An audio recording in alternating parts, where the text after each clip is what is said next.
So this is the brand new Razer Blade Stealth 13 2020, not the 2020 model I reviewed 5 months ago, a newer version of that with a Tiger Lake processor inside of here. Like, think about that. There's a tiger inside of this computer and snakes on top. Say what? Now, if you look at this from a design standpoint, it's exactly the same. They did not change anything about the layout compared to the previous model. The only difference comes down to the ports. And one thing I noticed right away is that the USB port is no longer a green. It looks like it's gonna be a black. Now, this could be because this is a production unit, and Razer was kind enough to say, listen, Matt, we got the kahunas. We want you to push this like you've never pushed it before, but it could also be a new design change. The other update is the Thunderbolt ports. On the previous model, you had one Thunderbolt 3 port and the other one was just USB Type-C. This has two Thunderbolt 4 ports, which is part of the new feature set of Tiger Lake.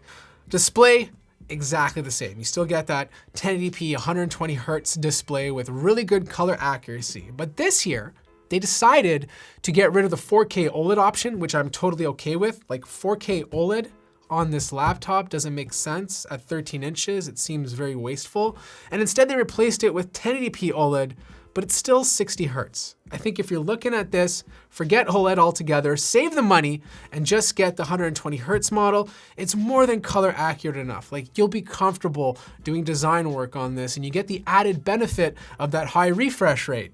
Keyboard and touchpad are exactly the same, so no updates there, but the speakers have improved equalization. It's using THX spatial audio, so let's see if there's a massive difference compared to the previous one.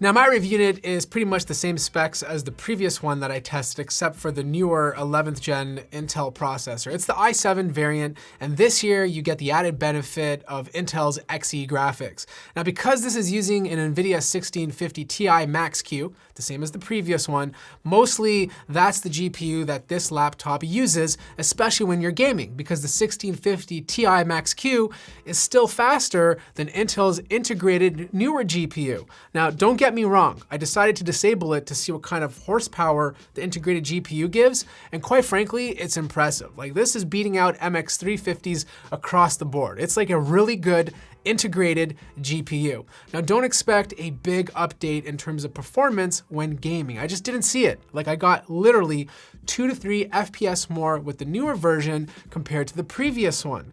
Compiling code though, that's where things completely changed, and I was shocked. Like, this compiled Mozilla Firefox in just 38 minutes compared to 80 minutes on the previous version. Like, the single core clock speeds with Tiger Lake are bonkers, like beating out H-series processors from 10th gen CPUs. Whatever magic they're doing, the single core clock speeds absolutely rock. And I saw this when I was doing a Photoshop benchmark test. Like, it beat out the previous model by a good stretch. But I do have one problem with Razer this year and the two previous models. It's not like a big deal. They're just taking a super conservative approach of controlling this CPU. Like, this thing never gets hot. Like, it goes up to 28 watts, you get some quick boosts, but it quickly drops down to 18 watts and stays there. And the CPU temps never really pass 60 degrees Celsius. Like, don't get me wrong, this is fantastic for longevity because it's being so conservative.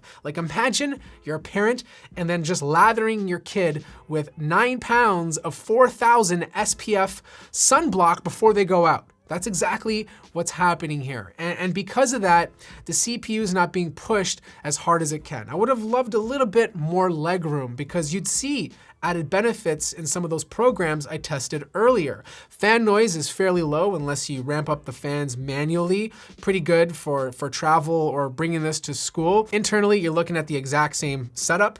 You still have the replaceable NVMe drive, which this one happens to get really nice read and write speeds. Swappable Wi-Fi card, this one's Wi-Fi 6, and exact same battery size. I'm getting about 30 minutes more, 6 hours and 30 minutes compared to 5 hours and 50 on the previous model. Look, if you're buying this for gaming, you're not gonna see a performance upgrade. Like 3 frames per second is not a reason to get this over the previous one. And if you can find a good deal on the previous one, I would just go with that. However, if you're working with Adobe Premiere Pro, Photoshop, this new integrated GPU, which does hardware encoding, paired with the faster single core clock speeds, makes a big difference. Either way, this is a nice little update to the Stealth 2020. If you have any more questions about it, let me know in the comment section down below. Like the video if you liked it, subscribe if you haven't already, and I'll see you guys in the next video.